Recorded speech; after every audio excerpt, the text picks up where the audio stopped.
So thanks and welcome back, everyone. So now we're moving on to our television panel, thinking about how TV has been an important sort of medium for the presentation of paleontology, with two people who've worked extensively in paleontological programs and documentaries. So first up we have Vicky Coules, who's currently doing a PhD at Bristol on visualising the dinosaur, and has just set up a really interesting looking project on paleomedia too, and is blogging for that. But today she's more going to be talking about her experiences as a documentary maker and contributor. Her credits include The Future is Wild and T-Rex the Ultimate Predator, Survivor, sorry, and her talk is called Between a Rock and a Hard Place, writing and producing science and natural history documentaries.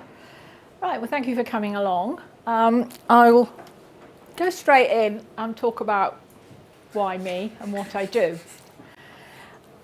Basically, for about 30 years I've worked in media, making documentary in science and natural history, mainly writing script, voiceover script and so on, doing a bit of supervision of research.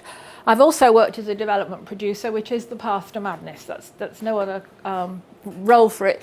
What that means is you're working up ideas and you're trying to persuade your client, in other words, the broadcasters, that they not only really want to give you lots of money, but they want to put that show on their slot.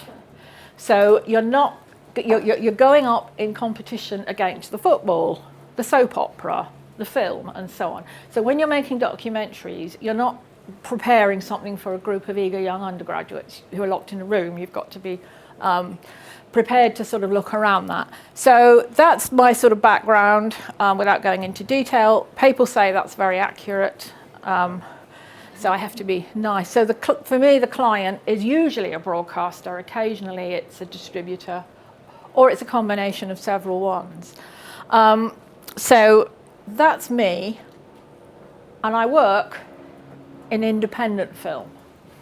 So this was my brief sort of, what my friends think I do, what my mom thinks I do. What I actually do is raising money. And that's the bottom line. So in an independent situation, as I said, and by that it can be a big independent, you've got to put the thing together, you sell the idea to the broadcaster says yes, hopefully I'll come to that, and then you then get cash flowed, which is important. So the cost of the thing, you don't put it all up front. None of us have that sort of money anyway. You don't get rich. But the broadcaster will say, right, we want this, so we give you some of that money on signature, some of that when you start your photography, some of it when you start editing, and so on.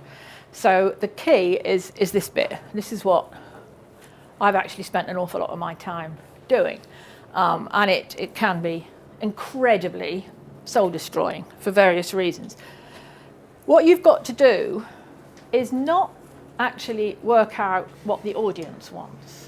You've got to work out what the broadcaster thinks the audience wants. And they are very different sometimes, which is why you sometimes get big surprises. You know, a show that might have gone out on BBC 4 suddenly eventually becomes mainstream BBC 1. But broadcasters think they know what their audience want.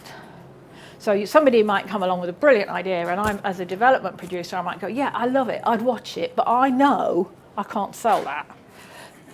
I've worked for all these three. I haven't done any history. Animal Planet have been known to say, no, we don't want a program on birds, we are Animal Planet. I can tell you the project that came from. This is frighteningly accurate. I would say, and I'm quite openly to say this, National Geographic are an interesting beast. What they will do is fact check everything. So there is a point when you deliver a program to National Geographic, you have to produce what's called the dreaded annotated script.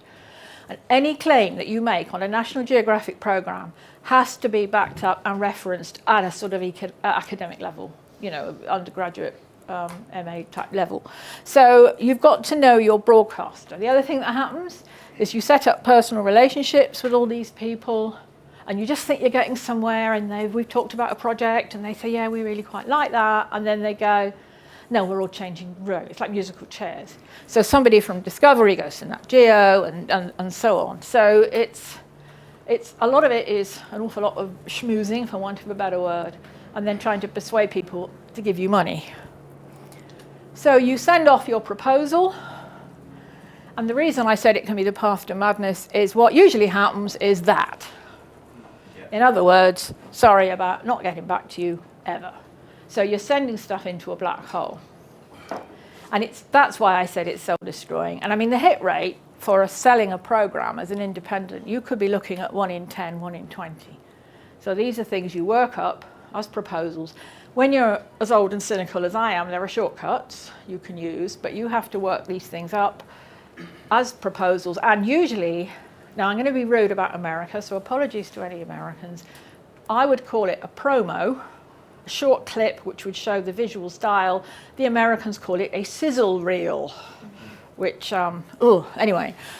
So you have to produce these and you send them off, and usually there's a stony silence. And you might email them and there's another stony silence. You might get through and you meet these guys. That is frighteningly true. There's one channel, there is a guy who is a commissioning editor, and he is known as Dr. No.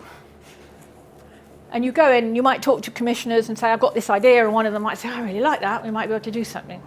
Go over and talk to, and he'll go, no, without even thinking about it. So this is the sort of level that you're working on. Manager of New Growth Ideas is currently vacant.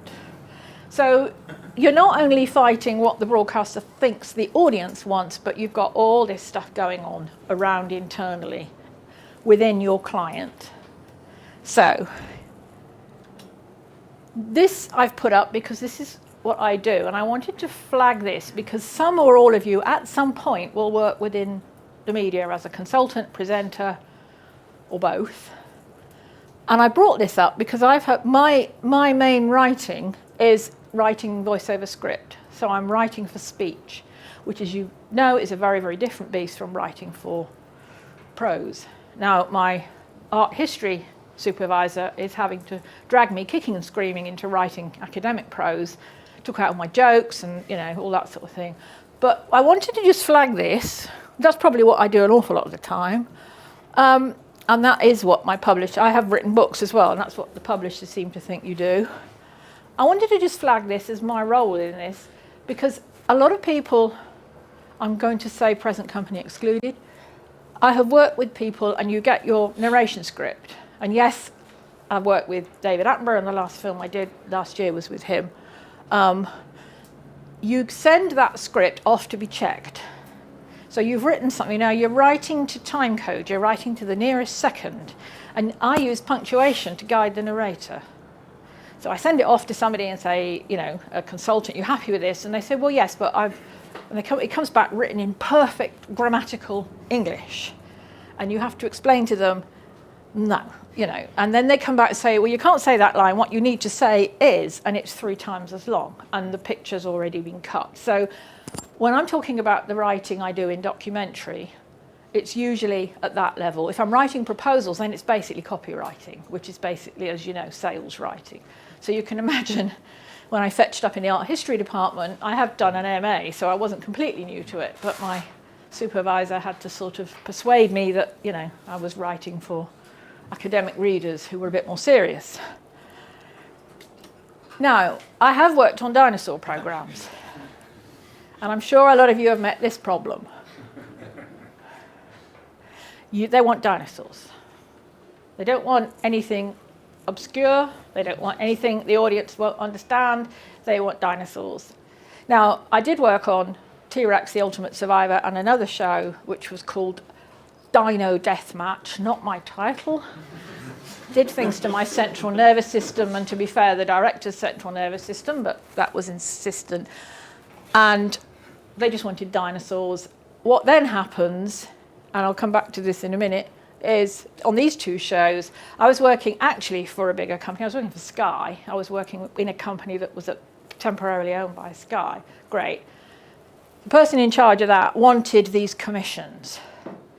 We said, we can put these shows together. This is the budget. This is the time scale to make it work. And they came back and said, we've got the commission. And we said, great. And they said, you've got half the budget and 4 months. Dinosaurs.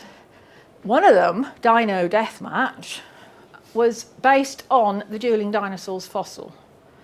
and we might well have a bit more of a chat about this tomorrow, but we said on that budget, you know, you're going to have to keep CGI down very low. Fine. So we hit this. This was quite late in production. Somebody else came in, all the people moved around, and then you don't get what we want a CGI of them fighting. But we can't have it on that budget. And so in the end, luckily it wasn't my company. We ended up having to persuade a different graphics company to do this, because if the client doesn't like it, the client won't pay you. That's the bottom line. Now, I think I should have called my talk Between a Rock, a Hard Place and a Hammer, because you've got a client who thinks they know what the audience wants, and the audience wants dinosaurs, and the audience wants dinosaurs fighting usually, or doing something similar. So you've got that. Now, I come from a science background originally, and I always try and work with scientific consultants, and I want the science in my shows or our shows to be right. So obviously, I need to listen to those consultants. And then you've got the animators.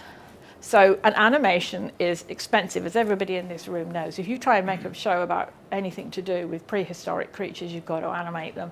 Now, much as I love Jurassic Park and Walking with Dinosaurs, it's a hell of a bar for us to follow. And most of the time, you don't get those budgets.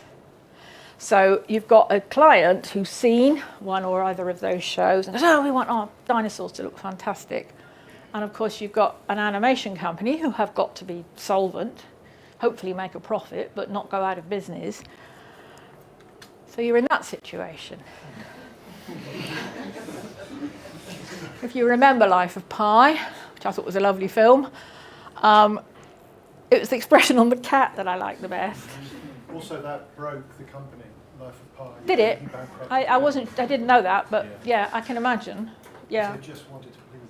Yes, and this is a very real problem. And as I said, if the client doesn't like it, the client, particularly if you're a small or smaller independent, the client can say no. And if we don't like it, we won't pay you. And this is a real problem. So that's the sort of the hammer, if you like. So you've got animation, which costs money. I would say there's another golden rule about working with animators.